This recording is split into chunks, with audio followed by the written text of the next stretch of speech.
cât de important este zâmbetul copiilor noștri.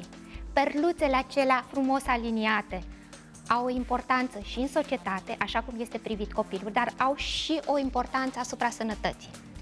Despre dantura noastră, despre cum trebuie să fie ea, o să vorbim în această seară cu doamna doctor Dana Zaharie, medic specialist ortodont. Bună seara, doamna doctor! Bună seara! Doamna doctor, de ce e atât de important ca dințișorii copilului să fie frumos aliniați? E doar o problemă estetică sau are impact și asupra sănătății? Cu siguranță că are impact și asupra sănătății și asupra sănătății psihice, atât a copilului cât și a părinților. Pentru că copilul, după ce are dinți, dacă sunt probleme și pot să apară probleme încă din timpul dinților de lapte, în momentul în care merge la grădiniță și el este altfel, este perceput ca altfel decât normalitatea, apar răutățile și cu siguranță psihicul copilului va avea foarte mult de suferit. Nu odată vine copilul și se plânge, ba că îi se spune dinți de iepure, ba că îi se spune îți plouă în gură, ba că ți se spune gură cască. Toate astea sunt în legătură cu alinierea dinților. Toate astea țin de alinierea dinților. Să povestim un pic telespectatorilor de ce nu se aliniază dinții așa cum trebuie. Deși avem grijă de copilul nostru, îi oferim o igienă dentară corespunzătoare, avem grijă la ceea ce mănâncă și totuși dinții nu sunt aliniați. Au crescut în poziții diferite. Una dintre cauze este genetică. De obicei, când apar înghesuirile, pentru că astea sunt cele care sunt vizibile, de obicei sunt moșteniri de la ambii părinți. De la un părinte moștenești maxilarul, de la celălalt moștenești dinții. Dacă ai moștenit de la un părinte un maxilar mare și cu dinți mici, ești fericit, că nu o să faci carii, că ai dinții rari. Dacă invers, dacă ai moștenit un maxilar mic și niște dinți mari, o să ai dinți încălecați. Asta este. Ar trebui să zicem, bun, hai să facem prevenție când ne căsătorim, să ne uităm, ni se potrivesc dinții de la unul la celălalt, pentru că o să avem și copii, să vedem dacă va fi în regulă. Evident că asta nu se poate și ca urmare de asta existăm noi ortodonții, ca să facem ceva, să vedem ce putem să facem. Alte cauze ar mai fi și degețelul subt, până la o anumită vârstă. M-ați întrebat doar despre înghesuiri. Deci eu am spus despre înghesuiri. Când apar alte probleme de dezvoltări anormale, sunt de disfuncție. Adică dacă ne sugem degetul, de ce ne sugem degetul? De ce sugem? Că sugem biberonul. Nu trebuie neapărat să fie degetul. Putem să sugem o pătură, un colț de pernă, putem să avem o sumedenie de astfel de probleme. Am întâlnit și situații mult mai grave în care ne sugem limba și asta este foarte grav, pentru că acolo deja intervine psihologul și dacă nu rezolvăm problema asta, meciul cu ortodontul va fi pierdut, pentru că este deja mult prea mult. Deci subtul limbii este mult mai grav decât subtul degetului. De ce? Și poate că e mai bine dacă îi dăm să sugă biberonul. De ce? Pentru că este mult mai ușor să îndepărtezi ceva copilului, ceva care e din exterior, pentru că ai îndepărtat degetul, părintele este cel care o face cu foarte multă dificultate. Dacă este să îndepărtezi limba, dar cum să o faci? Cu oare în gură, deci n-ai cum să o îndepărtezi. Și atunci este mult mai ușor să îi îndepărtezi ceea ce vine din exterior, adică acel biberon. Iarăși, pentru că mămicile sunt foarte informate și citesc foarte mult și primesc informația, dar nu o primesc în mod corect, evită biberonul. Nu, că îi deformează maxilarele. Da, îi deformează maxilarele dacă îl folosești mai mult decât trebuie. Dacă îl dai atât cât trebuie, va fi în regulă. Întrebarea și când să nu îl mai dai. Păi după vârsta de 2 ani, dacă are deja toți dinții la 2 ani și jumătate, poate să mănânce mâncare. Păi da, dar să nu-i mai dau lapte. Eu nu zic că laptele nu este bun. Dar sunt și alte tipuri de recipiente. Și chiar e păcat să lași copilul să bea din biberon când sunt atâtea tipuri de cănuțe cu tetine diferite. Exact. Deci există o sumedenie de lucruri și de asta spun, este mult mai ușor decât să frustrezi copilul, pentru că subtul este un act reflex pe care îl avem încă din burta mamei și care de obicei așa este tradus de către psihologi, că este o frustrare apărută la bebeluș, de obicei în actul de alimentație. Întreruperea alimentării o percepe ca pe o frustrare și atunci ce facem? Este și de alint, luăm degetul. Dacă nu luăm degetul, punem perna, pătura, foarte multe alte cele obiecte. De asta am zis că este mult mai ușor să renunțăm la cele care vin din exterior decât la propriile ustensile. Și acestea, dacă este și subtul degetului, dacă este până la o anumită vârstă, e în regulă. De obicei, maxilarele încep să crească și atunci este pericolul să se și deformeze în jurul vârstei de 3 ani jumate, 4. Că dacă ne uităm, deci maxilarele se deformează peste noapte. Nu se deformează neapărat într-o lungă perioadă de timp. Dar dacă știi când să te oprești cu toate, să te oprești la timpul potrivit, poți să previi apariția anomaliilor de maxilar. Pentru că subtul degetului ce o să facă? Deformează maxilarul, limba se va vârî în continuare între dinți și păstrează deglutiția infantilă. Ce înseamnă asta? Atunci când înghite copilul, în loc să înghită cu gura închisă și cu dinții în contact, el vâră limba între dinți ca să închidă circuitul, ca să poată să înghită alimentele. Și atunci, dacă ai deformat maxilarul, dinții o să arate cum o să arate și o să te transformi în iepuraș mai târziu și copiii o să râdă la grădiniță, fiindcă prima dată râd la grădiniță, că sunt răi copii. Sunt răi. Sunt foarte sinceri și din cauza asta spun ce au de spus și fără nicio protecție, fără nicio măsură de protejare a celui căruia îi se administrează porecla respectivă. Masticația este necorespunzătoare. Normal, pentru că se păstrează, exact cum am spus, această deglutiție atipică, adică ea este specifică bebelușului care nu are dinți. În momentul în care avem dinți, trebuie să-i folosim pentru asta, nu să deformăm maxilarul. Și atunci avem deformarea maxilarului. Dar o problemă mai gravă și care asta ar trebui precizată, zic, cred eu, în primul și în primul rând, este exact opusa. Nu asta când ne iasă dinții afară, ci cealaltă când ne plouă în gură. De ce? Pentru că de obicei astea sunt genetice. Sunt și funcționale, dar sunt mai puțin în care se suge buza superioară. Este mai puțin probabil. Se mușcă obrazul pe interior. Sunt și situațiile astea, însă cea mai gravă este cea genetică, pentru că asta trebuie să știe părintele, mai ales dacă și părinții au așa ceva, copilul cu siguranță trebuie urmărit și trebuie urmărit de foarte devreme, pentru că poți să compensezi, să păcălești mama natură dacă îți duci copilul la ortodont, la specialist care știe ce are de făcut, când la 3 ani. Se corectează foarte repede, foarte ușor dacă o faci la vârsta de 3 ani. Cu cât depășești vârsta asta, dacă este o anomalie genetică, va fi mult mai greu să o corectezi, mult mai greu, să o compensezi. Și te vei trezi cu un viitor adult că va avea nevoie de chirurgie, tocmai ca să corecteze această mușcătură în care îți plouă în gură, în care stai cu bărbia în față și zici, dar ce am făcut, că uite cum arată. Să știți că se schimbă extraordinar de mult psihicul copilului și al adultului în momentul în care primește această transformare. Insist asupra ei pentru că am avut mulți pacienți, dar unul mi este drag, așa pe suflet, în care venise, era cu această mușcătură inversă, îi ploua în gură, îi mai lipsea și un dinte, pentru că mama natură i-a mai făcut o bucurie și lipsea un dinte din față, fără accident, fără nimic. Este vorba despre anodonții și el, săracul, cu ce-o greșit să fie atât de urât, pentru că era ca și rățușca cea urâtă. Și după ce și-a primit tratamentul, după ce a fost rezolvat, acum este cel mai frumos om din lume, cel puțin așa se uită în oglindă și așa spune, și-a căpătat încrederea în el și poate să facă mult mai multe în societate atunci când iasă în lume, pentru că are încredere în el. Are încredere și asta și-a dobândit încrederea asta prin ce? Printr-un simplu tratament făcut așa cum trebuie și la timp. Deci să vezi băiețelul care ajunge adult și care este fericit. Se schimbă extraordinar. Deci asta este foarte important. Acum, că sărim de la una la alta, însă deformarea maxilarului, când povestiserăm noi mai înainte despre deglutiția infantilă, adică înghițitul cu limba între dinți, și am spus că este o cauză a subtului degetului sau a altor diverse obiecte sau chiar și genetic poate să fie când avem o îngustare de maxilar, dar mai poate fi ceva. Pot să fie problemele alea de respirație care nu sunt treaba mea. Eu pentru asta, ca să mi se spună dacă e în regulă sau nu, întotdeauna recomand consultul orele. Orelistul este cel care poate să-mi spună în ce măsură respirația corectă sau incorectă este influențată de problemele dentare. Nu, invers. Invers. Problemele dentare apar ca urmare a respirației incorecte. Pentru că noi, în mod normal, trebuie să respirăm pe nas.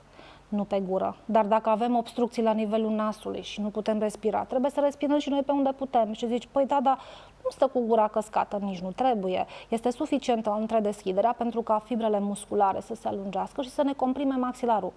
Cum să? Ba da, o face, tocmai pentru că, am spus, oasele astea sunt fragile, în ghilimele, pentru că există un moment critic în care ele atunci se îngustează și se îngustează. Și după aceea, dacă nu rezolvi problemele de respirație, repet, nu sunt competența mea, nu o să discut despre asta, eu îmi fac treaba, dar riscul de recidivă, de a se îngusta la loc este foarte mare, pentru că funcția modelează forma. Să discutăm un pic despre momentul în care părinții trebuie să vină la specialistul ortodont. Dacă se știe părintele în antecedente cu această anomalie de clasa 3-a, se numește, în care îi plouă în gură, obligatoriu la 3 ani pentru ortodonție. Dacă nu, în momentul în care încep să se schimbe dinții, este foarte important. De obicei, atunci recomand să se facă și o radiografie panoramică.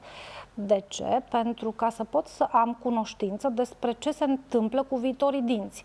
Pentru că sunt nu puține situațiile în care nu mai erup și atunci trebuie să știu. Să nu...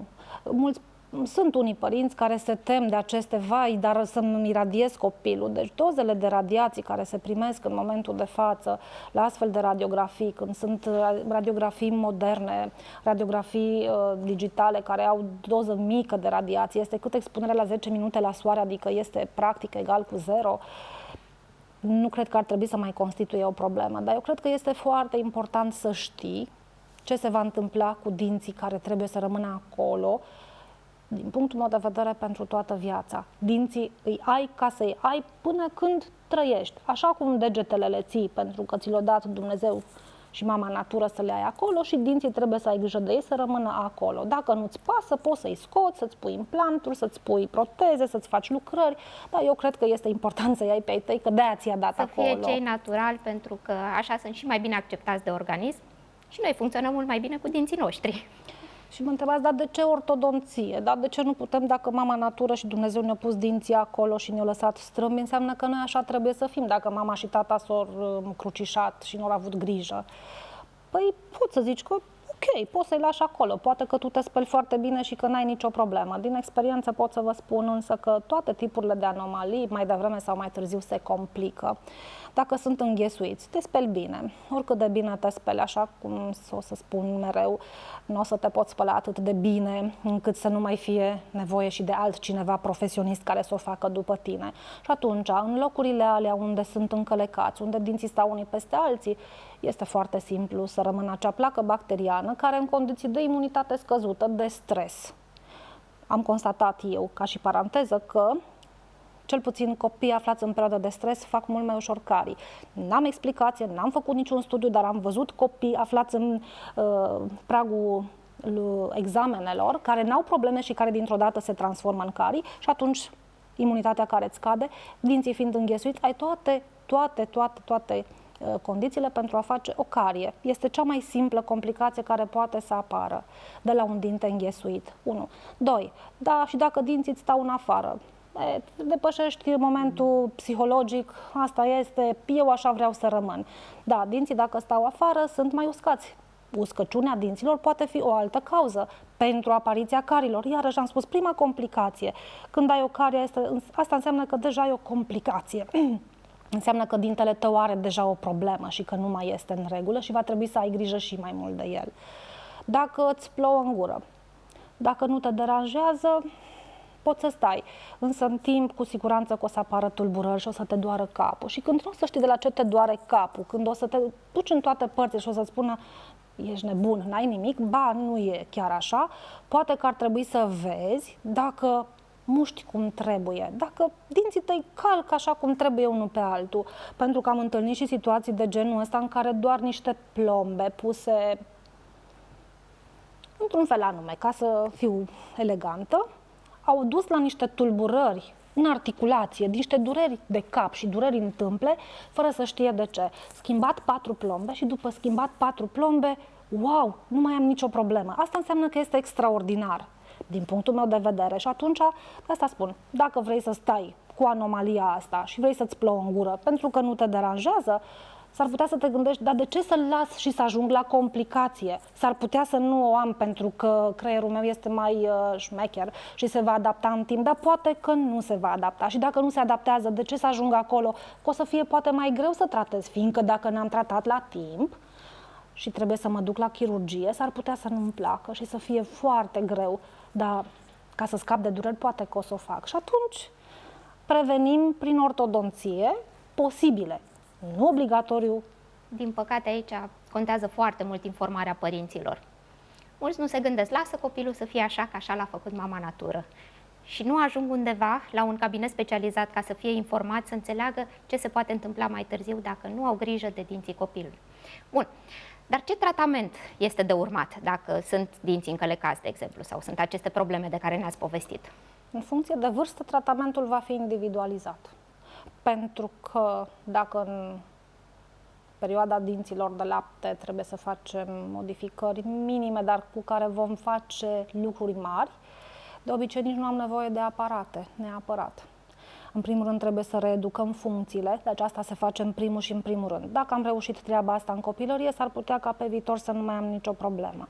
Dacă am ajuns totuși la perioada de care asta este, dinții au ieșit în strâm, trebuie să fac ceva, începem și facem cu aparate mobile, mobilizabile sau chiar aparate fixe.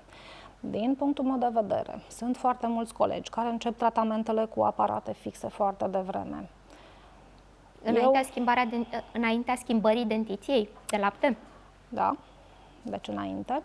Însă ultimele cursuri la care am fost, tocmai asta spun, da, încep tratamentul, dar niciodată nu te pui și faci aparate fixe, lasă dinții să erupă, lasă-i acolo unde trebuie să fie, tu pregătește oasele, pregătește maxilarele ca să-și primească dinții, iar dacă după măsurătorile tale, fiindcă se fac o sumedenie de investigații, dacă după măsurătorile tale tu știi că nu se poate, atunci vei ști ce trebuie să faci la momentul la care trebuie să intervii. Însă, dacă pui aparate fixe foarte repede, s-ar putea să ai surprize neplăcute. Să modifice evoluția naturală a erupției dinților. Dinții când sunt în erupție nu au rădăcini. Atunci se formează, de asta sunt în erupție. Ori dacă tu vii și pui niște forțe pe ei externe, da, și care sunt constante, pentru că un aparat fix înseamnă constanță. Și strânge destul de tare. Nu. Forțele pot să fie controlate. Deci forțele pot să fie controlate, dar eu iarăși revin la prevenție. De ce să-l traumatizez pe dintele la săracul? Să nu lasă să-și facă el funcția până la capăt și după aceea când este format și poate să suporte și alte intemperii, că eu vin și fac ceva care lui nu-i place cu siguranță, de ce să nu o fac atunci când este pregătit? Și eu prefer aparatul fix să fie pus doar după definitivarea erupției dintelui, după formarea rădăcinii, care de obicei se face la 2-3 ani după ce vine dintele. Când tu l-ai văzut în gură, după 2-3 ani poți să te gândești, acum este în regulă. Bine, te poate ajuta și radiografia în ziua de astăzi, nu mai este o problemă, dar pentru ce să o faci mai repede? Și atunci o faci cu aparate mobile. Și asta spuneam, transformi un tip de anomalie în ceva care să-ți fie după aceea mult mai ușor. Dar nu eliminăm. Eu nu sunt pe principiu să eliminăm aceste aparate mobile. Vai că sunt antice, sunt vechi, Dar ce e un aparat mobil? Un aparat mobil seamănă cu o proteză pe care trebuie să o pui, o scoți, însă ceea ce nu se înțelege și cu partea asta, aici greșesc cei mai mulți dintre părinți, îl consideră aparat de noapte. Nu este un aparat de noapte, pentru ca să poți să ai o acțiune asupra ceva, trebuie să fie perioada în care acționezi mai mare decât perioada în care nu acționezi, pentru că dacă nu ai forță de acțiune mai mare decât forță de pauză, nu o să se întâmple nimic. Ori noaptea este 8-9 ore cât doarme un copil, față de 24 de ore cât are ziua. Deci nu există să se întâmple ceva. Și atunci vin și îi spun, păi dar nu se întâmplă nimic, copilului meu să-i puneți direct aparat fix, fiindcă astea sunt o prostie. Sunt o prostie pentru că sunt prost înțelese, pentru că, iarăși, mulți nu înțeleg de unde s-a încetățenit această idee. Copilul, dacă nu vrea să-l poarte, părintele nu insistă. Și atunci ce lasă, mamă, că ți-l pun numai seara. Asta trebuie să știi.